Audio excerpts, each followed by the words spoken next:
The wind battered the window panes of the narrow studio apartment in Southside Chicago as Madison Cole adjusted the final lines on a hand-drawn blueprint under flickering fluorescent light. The temperature had dropped fast, and the faulty heating system rattled more than it warmed. She glanced at her phone for the third time. No calls, no emails. Across the room, her sister Elise stirred restlessly on the couch, her casted leg propped up on stacked boxes.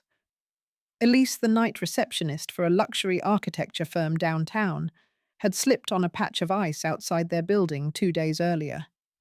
Her manager hadn't been kind about it. He gave her until Monday to return or lose the position. "I can't afford to get fired," Elise said through clenched teeth. Her pain dulled, but not gone. They already let go of 2 people last month. Madison looked down at the rough sketches of a museum entryway she had spent all week perfecting. She needed to submit it to the city's design competition, her only shot at getting her foot in the door as a professional. But when Elise's phone rang again and her manager's name flashed on the screen, Madison knew what she had to do. "I'll cover your shift," she said. Elise blinked. "Maddie, no. It's a 12-hour graveyard in a downtown tower. You've got your own career."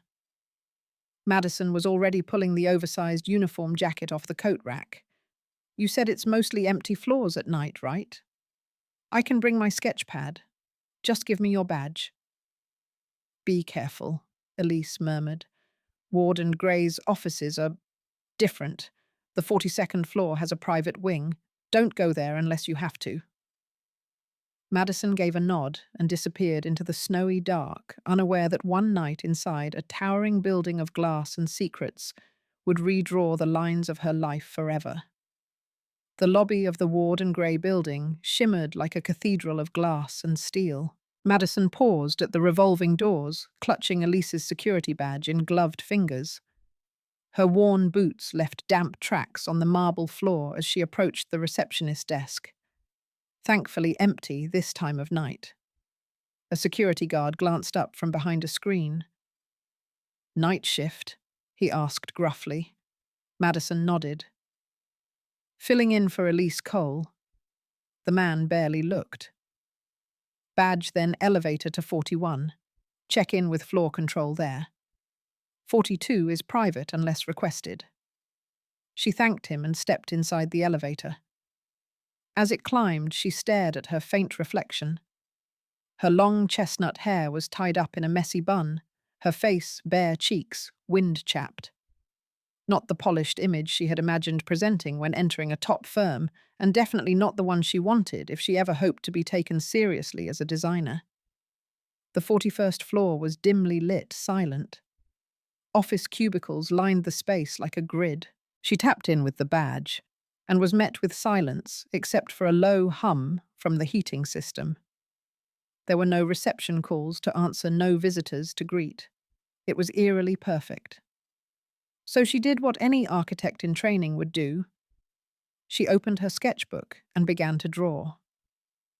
It was an hour later when the phone on the desk buzzed. "Reception?" She answered, unsure. "Maintenance is requesting assistance on 42.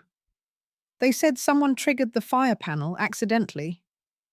The voice replied, clipped and professional. "Should I send someone up?" she asked hesitantly. "You're the only staff logged in, Cole. Head up. Just check the panel and call back." Madison swallowed. Elise had warned her not to go, but she needed this job for Elise's sake. And it was just a fire panel, right? She pocketed the badge and took the private lift to the 42nd.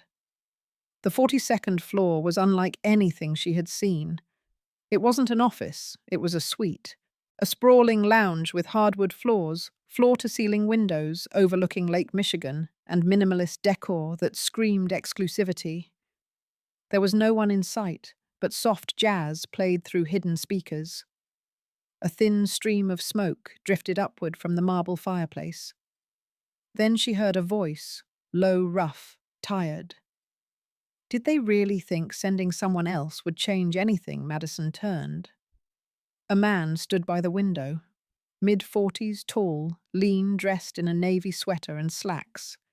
His hair was dark but lightly greying at the temples, his face familiar in a way that made her breath catch. Julian Ward. She had seen his face in articles on magazine covers, and once even in a TED talk about urban empathy and architecture. A billionaire recluse, known for firing entire departments, but also for quietly funding city shelters. No one ever really knew what side of him was real. And now he was looking directly at her. I asked them not to send anyone, he said, voice quiet but edged. I I'm just here for the fire panel, Madison replied, startled. Julian raised an eyebrow. Right. Fire panel. I get it. Let's skip the performance. She frowned.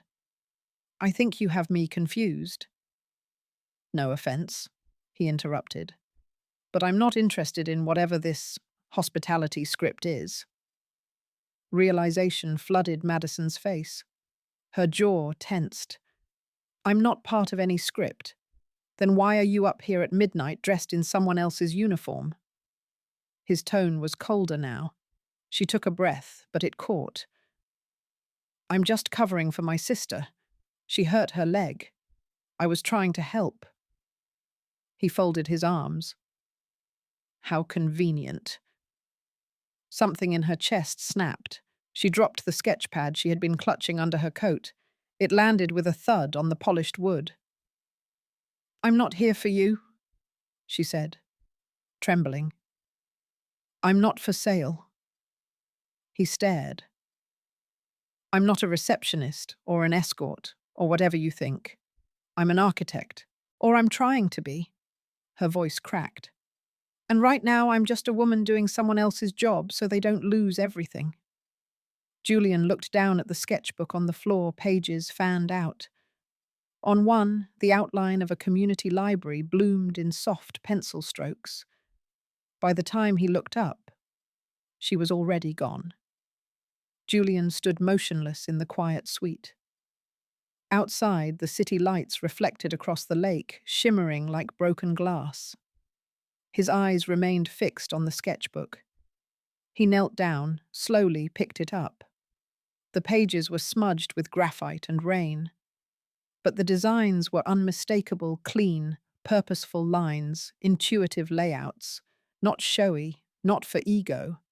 These were buildings for people, a shelter with natural light filtering in through angled skylights, a clinic with waiting areas designed for comfort, a school with walls that opened to green courtyards. On the corner of one page, a small name was scrawled in pencil. Madison Cole. Not Elise. She was telling the truth. Julian sat on the edge of the fireplace hearth, sketchbook in hand. The guilt came quickly, hot, sharp. He had misread her, entirely assumed she was just another opportunist, another shadow sent to entertain or distract. And in doing so, he had turned someone good into collateral. He hated that version of himself. The one who defaulted to suspicion, the one who had built walls so high, no light got in. The next morning he requested the security footage. Hours of silent review revealed the truth. She had arrived soaked from the rain, quietly moved through the building, performed her duties with care. No flirtation, no performance. Just work. He had accused a woman of deception who had done nothing but help her injured sister. Julian picked up his phone and called his executive assistant. Lydia, find me a contact number for a Madison Cole. She may be listed as Elise Cole's emergency contact in HR. And send flowers to their address. Something simple. No card. And if she refuses to talk, then send her sketchbook back, but wrap it carefully. Across the city, Madison lay curled on her sister's couch, eyes burning. I can't believe I let that man humiliate me like that, she muttered. Elise sat nearby, ankle propped up a bowl of soup in her lap. You didn't let him do anything. He was a jerk. Rich people don't see us as people. Madison sighed, staring at the cracked ceiling. I wasn't even supposed to be there. You were there for me, Elise said softly. That matters more than his opinion. Just then, a knock echoed through the door. A delivery man stood holding a long box and an envelope. He handed both to Madison and left without a word. Inside the box, a leather-bound folder containing her sketchbook, carefully preserved, not a page torn. In the envelope, a business card blank except for a handwritten note. I owe you an apology. Julian Ward. Madison stared at the card. Julian Ward. The name didn't impress her anymore, not after what had happened. But the sketchbook returned without a crease, and that simple handwritten apology. It chipped something in her. She showed it to Elise. That's a billionaire's handwriting. Elise raised an eyebrow. Looks like he actually wrote it himself. Madison hesitated. Should I talk to him? Elise shrugged. You have every right to slam the door in his face or hear him out, but don't let him make you feel small again. Promise me that. The next day, Madison took the train downtown, this time, wearing her own coat, her hair down, a portfolio in her bag. She waited in the main lobby of Ward and Gray, feeling out of place among the marble floors and brushed steel. A sharply dressed receptionist approached. Ms. Cole, Mr. Ward will see you now, top floor. The private elevator was silent. As it climbed, she forced herself to steady her breath. She wasn't here as a cleaner. She was here as herself. The doors opened to a gallery-like floor. Glass walls, original art. A rooftop terrace peeked through. Julian stood waiting. No suit today. Just a slate-grey sweater and slacks. His hair still neat, but his posture more human. Thank you for coming, he said, his voice softer than she remembered. She folded her arms. Why did you really ask me here? He gestured toward the wide table behind him. On it were 3 of her sketches, enlarged, printed on glossy board. These designs, he said, are not only good, they're exceptional. You see things most people overlook. Comfort, flow, light. You draw with compassion. She blinked, confused. You brought me here to compliment my work. I brought you here, he said slowly, to ask if you'd be interested in collaborating. Ward and Gray is launching a community initiative. Affordable housing clinics, shelters. We have the budget. What we lack is soul. You bring that. I saw it the moment I opened your sketchbook. Madison's heart thudded. I'm not a licensed architect yet. Good, he replied. Then no one's told you what's impossible. Madison stood at the edge of the rooftop terrace, looking out over the city. The same skyline that had once made her feel small now shimmered differently, not with cold glass and power, but with possibility. Behind her, Julian waited. I don't get it, she said quietly. You thought I was someone else. You didn't see me. And now suddenly you want to work with me. I didn't see you, Julian admitted, walking up beside her. I've lived my life surrounded by assumptions, fast decisions, but that night it shook something in me. She glanced at him. Guilt isn't a reason to partner with someone. It isn't guilt, he said. It started as that. But now, it's recognition and respect. The sky rumbled low. A soft rain began to fall again like that night. Madison tucked a wet strand behind her ear. Why do you care so much? Julian hesitated. Then, because you reminded me what it feels like to be wrong and what it means to want to be better. In the weeks that followed, the collaboration began slowly. Madison didn't move into his world. She invited him into hers. They met at her favorite corner cafe, surrounded by chipped mugs and faded menus. He came without a driver, without a suit, just a notebook and real questions. She took him to neighborhoods most CEOs had never walked through. He listened. He took notes. He asked kids what their dream park looked like. They worked together. But it was never just about buildings. It became about connection. One evening, after a long day at a youth center site visit, they sat side by side on a curb, eating takeout out of paper boxes. "You're different than I expected," Madison said. "So are you," he replied. She smiled, the first real one since they met. "You still owe me," she teased. "For what?" "For making me run out into the rain that night." Julian chuckled. "Then let me make it up to you properly." And he reached into his coat pocket, pulling out a folded map. On it were 5 red marks. "Future project sites," he said. "But only if you design them." Madison looked at the map, then back at him. "I think we're just getting started." Spring came softly, coaxing new light into the city. Madison walked through the finished halls of the first community center they had designed together. Children's laughter echoed down bright corridors lined with her murals.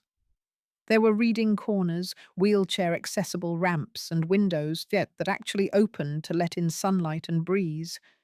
It wasn't just a building. It breathed. Julian entered behind her, watching her take it all in. "You did this," he said. She turned, arms crossed, still protective of her pride. "No, we did." He stepped closer. "Madison, can I ask something, not as a CEO or partner?" Her eyes narrowed, wary. "What?" "If you hadn't come into that suite that night, if it had just been a regular shift for your aunt, where do you think we'd be right now?" She exhaled slowly. "I'd probably be sketching in the break room of some chain store on my lunch break. You'd still think integrity comes with a price tag." He laughed softly. "You're probably right." They walked side by side through the center's garden tulips just beginning to bloom.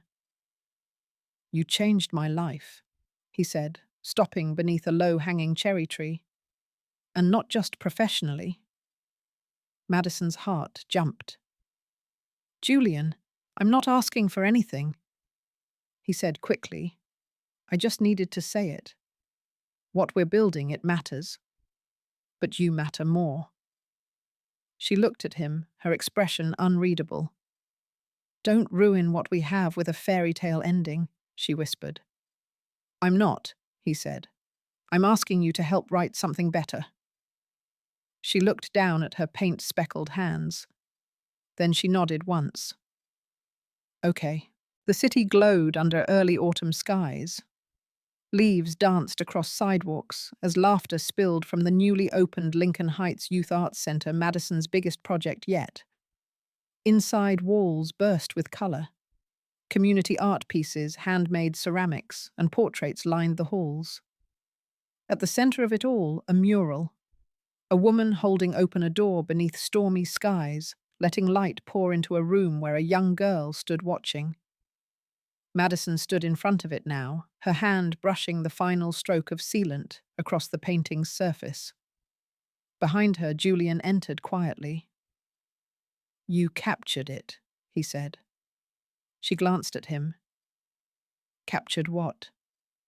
"That moment," he said softly, "the moment everything changed." She turned back to the mural. "It didn't change because of you." "I know," he said. "It changed because of you." A beat passed. Then she asked, "Do you still think the world runs on numbers and contracts?" "No," he answered without hesitation. "It runs on grace. And sometimes on second chances." Madison smiled, the corners of her mouth tugging in quiet agreement. At the back of the room, the crowd began to gather, donors, students, volunteers. The mayor was preparing to speak. Julian stepped forward to announce the dedication. But instead of reading from the prepared speech, he looked out at the room and said, "Years ago, I mistook someone's purpose. I saw only what was on the surface. But one rainy night changed that. A woman showed up where she wasn't expected, not to ask for anything but to help. And in doing so, she reminded me that dignity, compassion, and strength don't always wear labels." He turned to Madison. "This center is for her and for everyone who has ever been unseen, but kept showing up anyway." The room went silent, moved. Later, as the ceremony wound down, Julian stepped beside Madison on the front steps, the city blinking below them. "It's funny," he said. "You came into my life disguised as someone else." She chuckled. "And you came in thinking you knew everything." He offered her his hand. Not to claim her, not to pull her away, but simply to walk beside her. "So what now?" she asked, fingers brushing his. "We build," he said. "Whatever comes next, we build it together." Madison didn't need fairy tales. She had the real thing. And this time it wasn't about being mistaken for someone else. It was about finally being seen for exactly who she was.